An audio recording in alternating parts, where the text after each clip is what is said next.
ನಮಸ್ಕಾರ ಸ್ನೇಹಿತರೆ, ಕರ್ನಾಟಕ ಮ್ಯಾಟರ್ಸ್ಗೆ ಮತ್ತೊಮ್ಮೆ ಆತ್ಮೀಯ ಸ್ವಾಗತ. ತಮಿಳುನಾಡಿನ ರಾಜಕೀಯ ಈಗ ಬ್ಲಾಕ್ ಬಸ್ಟರ್ ಸಿನಿಮಾದ ಕ್ಲೈಮ್ಯಾಕ್ಸ್ ಅನ್ನೇ ಮೀರಿಸುವಂತೆ ಸಾಗ್ತಾ ಇದೆ. ವಿಜಯ್ ಅವರಿಗೆ ನಿನ್ನೆಯಷ್ಟೇ ರಾಜ್ಯಪಾಲರು ಶಾಕ್ ಕೊಟ್ಟಿದ್ದರ ಬಗ್ಗೆ ನಾವು ಕಳೆದ ವಿಡಿಯೋದಲ್ಲಿ ಹೇಳಿದ್ವಿ. ಆದರೆ ಈಗ ಕೇವಲ 24 ಗಂಟೆಗಳಲ್ಲಿ ತಮಿಳುನಾಡಿನ ರಾಜಕೀಯ ಚಿತ್ರಣವೇ ಪಲ್ಟಿಯಾಗೋ ಲಕ್ಷಣಗಳು ಕಾಣಿಸ್ತಾ ಇವೆ. ತಮಿಳುನಾಡಿನ ಇತಿಹಾಸದಲ್ಲೇ ಎಂದೂ ನಡೆಯದ ಆ ಒಂದು ಅಸಾಧ್ಯ ಘಟನೆ ಈಗ ನಡೆಯೋ ಸಂಭವ ಇದೆ. ಅಧಿಕಾರಕ್ಕಾಗಿ ಬದ್ಧ ವೈರಿಗಳೇ ಈಗ ಒಂದಾಗಲು ಸ್ಕೆಚ್ ಹಾಕಿದ್ದಾರೆ. ಇದನ್ನರಿತ ದಳಪತಿ ವಿಜಯ್ ತಮ್ಮ ಪಕ್ಷದ 107 ಶಾಸಕರಿಗೂ ರಾಜೀನಾಮೆ ಕೊಡಿಸುವ ಅಂತಿಮ ಅಸ್ತ್ರವನ್ನ ಪ್ರಯೋಗಿಸಲು ಮುಂದಾಗಿದ್ದಾರೆ. ಹಾಗಾದ್ರೆ 60 ವರ್ಷಗಳ ಬದ್ಧ ವೈರಿಗಳಾದ ಡಿಎಂಕೆ ಮತ್ತು ಎಐಎಡಿಎಂಕೆ ಒಂದಾಗ್ತಿದ್ದಾವ? ಡಿಎಂಕೆ ಬೆಂಬಲದೊಂದಿಗೆ ಎಡಪಾಡಿ ಪಳನಿಸ್ವಾಮಿ ಸಿಎಂ ಆಗ್ತಾರಾ? ವಿಜಯ್ ಕೋರ್ಟ್ ಮೆಟ್ಟಿಲೇರೋಕೆ ಸಿದ್ಧತೆ ನಡೆಸಿದ್ದಾರಾ? ಈ ಎಲ್ಲ ಇನ್ಸೈಡ್ ಅಪ್ಡೇಟ್ಸ್ಗಳನ್ನು ಇವತ್ತಿನ ವಿಡಿಯೋದಲ್ಲಿ ಡಿಕೋಡ್ ಮಾಡೋಣ. ವಿಡಿಯೋ ಶುರು ಮಾಡೋದಕ್ಕೂ ಮೊದಲು ನೀವಿನ್ನೂ ನಮ್ಮ ಚಾನಲ್ಗೆ ಸಬ್ಸ್ಕ್ರೈಬ್ ಆಗಿಲ್ಲ ಅಂದರೆ ಈಗಲೇ ಸಬ್ಸ್ಕ್ರೈಬ್ ಆಗಿ, ಹಾಗೆ ಪಕ್ಕದಲ್ಲೇ ಇರೋ ಬೆಲ್ ಐಕಾನ್ ಪ್ರೆಸ್ ಮಾಡಿ. ಸ್ನೇಹಿತರೆ, ತಮಿಳುನಾಡು ವಿಧಾನಸಭಾ ಚುನಾವಣೆಯಲ್ಲಿ ಅತಿದೊಡ್ಡ ಪಕ್ಷವಾಗಿ ಹೊರಹೊಮ್ಮಿದ್ರು ವಿಜಯ್ ಅವರ ತಮಿಳಗ ವೆಟ್ರಿ ಕಳಗಂ ಪಕ್ಷಕ್ಕೆ ಸರ್ಕಾರ ರಚಿಸಲು ಗವರ್ನರ್ ಅವಕಾಶ ಕೊಡ್ತಿಲ್ಲ. 3 ದಿನಗಳಲ್ಲಿ 3 ಬಾರಿ ರಾಜ್ಯಪಾಲರನ್ನ ಭೇಟಿಯಾದರೂ ಯಾವುದೇ ಪ್ರಯೋಜನವಾಗಿಲ್ಲ. ಬಹುಮತ ಸಾಬೀತುಪಡಿಸಲು 118 ಶಾಸಕರ ಬೆಂಬಲ ಪತ್ರವನ್ನ ತರುವಂತೆ ರಾಜ್ಯಪಾಲ ಆರ್.ವಿ. ಅರ್ಲೇಕರ್ ಪಟ್ಟು ಹಿಡಿದು ಕೂತಿದ್ದಾರೆ. ಶುಕ್ರವಾರ ಒಂದು ಹಂತದಲ್ಲಿ ವಿಜಯ್ ಮ್ಯಾಜಿಕ್ ನಂಬರ್ ಮುಟ್ಟಿದ್ರು. ಶನಿವಾರ 11 ಗಂಟೆಗೆ ಪ್ರಮಾಣ ವಚನ ಅನ್ನೋ ಸುದ್ದಿ ಹರಿದಾಡಿತ್ತು. ಆದರೆ ಟ್ವಿಸ್ಟ್ ಮೇಲೆ ಟ್ವಿಸ್ಟ್ ಎಂಬಂತೆ ಬೆಳವಣಿಗೆಗಳು ನಡೀತಾ ಇದ್ದು ವಿಜಯ್ ಸರ್ಕಾರಕ್ಕೆ ನಮ್ಮ ಬೆಂಬಲ ಇಲ್ಲ ಅಂತ ವಿಸಿಕೆ ಬಹಿರಂಗವಾಗಿ ಹೇಳಿದೆ. ಇತ್ತ ಮುಸ್ಲಿಂ ಲೀಗ್ ಶಾಸಕರು ಕೂಡ ಬೆಂಬಲ ನೀಡಿಲ್ಲ. ಇದರಿಂದ ಕೇವಲ ಕಮ್ಯುನಿಸ್ಟ್ ಶಾಸಕರ ಬೆಂಬಲದೊಂದಿಗೆ ಕೇವಲ 116 ಎಂಎಲ್ಎಗಳ ಬೆಂಬಲ ಗಿಟ್ಟಿಸೋದಕ್ಕಷ್ಟೇ ವಿಜಯ್ ಯಶಸ್ವಿಯಾಗಿದ್ದಾರೆ. ಆದರೆ ರಾಜ್ಯಪಾಲರು 118 ಶಾಸಕರ ಬೆಂಬಲ ತೋರಿಸುವಂತೆ ಪಟ್ಟು ಹಿಡಿದಿದ್ದು ಮತ್ತೆ ಪ್ರಮಾಣ ವಚನ ಮುಂದೂಡಿಕೆಯಾಗಿದೆ. ಇದೆಲ್ಲದರ ನಡುವೆ ವಿಜಯ್ ಪಾಳ್ಯಕ್ಕೆ ಮತ್ತೊಂದು ಆಘಾತಕಾರಿ ಸುದ್ದಿ ಮುಟ್ಟಿದೆ. ಅದೇನೆಂದ್ರೆ ವಿಜಯ್ ಅವರನ್ನ ಅಧಿಕಾರದಿಂದ ದೂರ ಇಡಲು ದ್ರಾವಿಡ ಪಕ್ಷಗಳಾದ ಡಿಎಂಕೆ ಮತ್ತು ಎಐಎಡಿಎಂಕೆ ಕೈ ಜೋಡಿಸಲು ಮುಂದಾಗಿವೆ. ಸುದ್ದಿ ತಿಳಿತಾ ಇದ್ದಂತೆ ರುಚಿಗೆದ್ದಿರುವ ವಿಜಯ್ ಒಂದು ವೇಳೆ ಅಧಿಕಾರ ದಾಹಕ್ಕಾಗಿ ಡಿಎಂಕೆ ಮತ್ತು ಎಐಎಡಿಎಂಕೆ ಅನ್ಯಾಚುರಲ್ ಮೈತ್ರಿ ಮಾಡಿಕೊಂಡು ಸರ್ಕಾರ ರಚಿಸೋದಿಕ್ಕೆ ಮುಂದಾದ್ರೆ ನಮ್ಮ ಪಕ್ಷದ ಎಲ್ಲ 107 ಶಾಸಕರು ಸಾಮೂಹಿಕ ರಾಜೀನಾಮೆ ನೀಡಲಿದ್ದಾರೆ ಅಂತ ಎಚ್ಚರಿಕೆ ಕೊಟ್ಟಿದ್ದಾರೆ. ಇದು ತಮಿಳುನಾಡು ಪಾಲಿಟಿಕ್ಸ್ನಲ್ಲಿ ಭಾರಿ ಸಂಚಲನ ಸೃಷ್ಟಿಸಿದೆ. ಬದ್ಧ ವೈರಿಗಳ ದೋಸ್ತಿ ವಿಜಯ್ ಕಂಡ್ರೆ ಯಾಕಿಷ್ಟು ಭಯ? ನೀವು ಯೋಚನೆ ಮಾಡ್ತಿರಬಹುದು, ಎಣ್ಣೆ ಸೀಗಿಕಾಯಿ ತರ ಕಿತ್ತಾಡ್ತಾ ಇದ್ದ ಡಿಎಂಕೆ ಮತ್ತು ಎಐಎಡಿಎಂಕೆ ಈಗ ಒಂದಾಗ್ತಾ ಇರೋದು ಯಾಕೆ ಅಂತ. ಇದಕ್ಕೆ ಒಂದೇ ಕಾರಣ, ಅದು ವಿಜಯ್.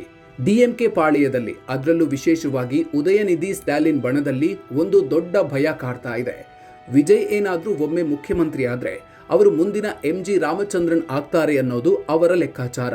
ನಿಮಗೆ ಗೊತ್ತಿರಲಿ, ಹಿಂದೆ ಎಂಜಿಆರ್ ಬದುಕಿರೋವರೆಗೂ ಡಿಎಂಕೆ ಪಕ್ಷವನ್ನ ಅಧಿಕಾರಕ್ಕೆ ಬರದಂತೆ ತಡೆದಿದ್ರು. ಈಗ ವಿಜಯ್ ಕೂಡ ಮುಂದಿನ 15-20 ವರ್ಷಗಳ ಕಾಲ ತಮ್ಮನ್ನ ಅಧಿಕಾರದಿಂದ ದೂರ ಇಡಬಹುದು ಅನ್ನೋ ಭಯ ಡಿಎಂಕೆ ನಾಯಕರಲ್ಲಿದೆ. ಎಐಎಡಿಎಂಕೆಗೂ ಇದೇ ಭಯ ಕಾಡ್ತಾ ಇದೆ. ಹಾಗಾಗಿ ಡಿಎಂಕೆ ಈಗ ಒಂದು ಮಾಸ್ಟರ್ ಪ್ಲಾನ್ ಮಾಡಿದೆ. ಎಐಎಡಿಎಂಕೆ ನಾಯಕ ಎಡಪಾಡಿ ಪಳನಿಸ್ವಾಮಿಗೆ ಮುಖ್ಯಮಂತ್ರಿ ಪಟ್ಟ ಬಿಟ್ಟುಕೊಟ್ಟು ಹೊರಗಿನಿಂದ ಬೆಂಬಲ ನೀಡುವ ಬಗ್ಗೆ ಡಿಎಂಕೆಯಲ್ಲಿ ಗಂಭೀರ ಚರ್ಚೆ ನಡೀತಾ ಇದೆ. ಇದಕ್ಕೆ ಡಿಎಂಕೆ ಇಟ್ಟಿರುವ ಒಂದೇ ಒಂದು ಷರತ್ತು ಅಂದ್ರೆ ಎಐಎಡಿಎಂಕೆ ತಕ್ಷಣವೇ ಬಿಜೆಪಿಯೊಂದಿಗಿನ ಮೈತ್ರಿಯನ್ನ ಕಡಿದುಕೊಳ್ಬೇಕು ಅನ್ನೋದು. ಸಿಎಂ ಕುರ್ಚಿಗಾಗಿ ಎಐಎಡಿಎಂಕೆ ಶಾಸಕರು ಕೂಡ ಕಾದು ನೋಡುವ ತಂತ್ರಕ್ಕೆ ಮೊರೆ ಹೋಗಿದ್ದಾರೆ. ಮೈತ್ರಿ ಪಾಳೆಯದಲ್ಲಿ ತಲ್ಲಣ, ಕಾಂಗ್ರೆಸ್ ಗರಂ.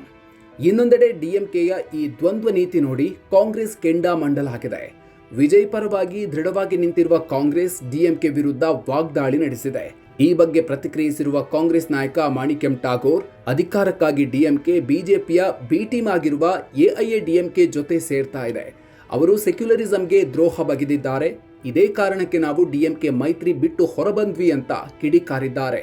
ಇನ್ನು ವಿಜಯ್ಗೆ ಬೆಂಬಲ ನೀಡಲು ಮುಂದಾಗಿದ್ದ ವಿಸಿಕೆ ಮತ್ತು ಕಮ್ಯುನಿಸ್ಟ್ ಪಕ್ಷಗಳಲ್ಲಿ ಈಗ ಗೊಂದಲ ಶುರುವಾಗಿದೆ. ವಿಸಿಕೆ ಪಕ್ಷಕ್ಕೆ ಮಂತ್ರಿಗಿರಿ ನೀಡುವ ಆಮಿಷವನ್ನ ಡಿಎಂಕೆ ಒಡ್ಡಿದ್ದು ವಿಸಿಕೆ ಮತ್ತೆ ಡಿಎಂಕೆ ಕಡೆ ವಾಲುವ ಮುನ್ಸೂಚನೆ ಇದೆ. ಇತ ಕಮ್ಯುನಿಸ್ಟ್ ನಾಯಕರು ಡಿಎಂಕೆ ಎಐಎಡಿಎಂಕೆ ಮೈತ್ರಿಯನ್ನ ವಿರೋಧಿಸ್ತಾ ಇದ್ದು ವಿಜಯ್ ಜೊತೆ ಹೋಗ್ಬೇಕಾ ಅಥವಾ ತಟಸ್ಥವಾಗಿ ಉಳಿಬೇಕಾ ಅಂತ ಸಭೆಗಳ ಮೇಲೆ ಸಭೆ ನಡೆಸ್ತಾ ಇದ್ದಾರೆ. ಸ್ನೇಹಿತರೆ, ಕೇವಲ 10 ಸೀಟ್ಗಳ ಕೊರತೆ ಇರುವ ಕಾರಣಕ್ಕೆ ಅತಿದೊಡ್ಡ ಪಕ್ಷವಾದ ವಿಜಯ್ ಅವರ ಟಿವಿಕೆಯನ್ನ ಸರ್ಕಾರ ರಚಿಸಲು ಕರೆಯದಿರುವ ರಾಜ್ಯಪಾಲರ ನಡೆ ಈಗ ವಿವಾದಕ್ಕೀಡಾಗಿದೆ.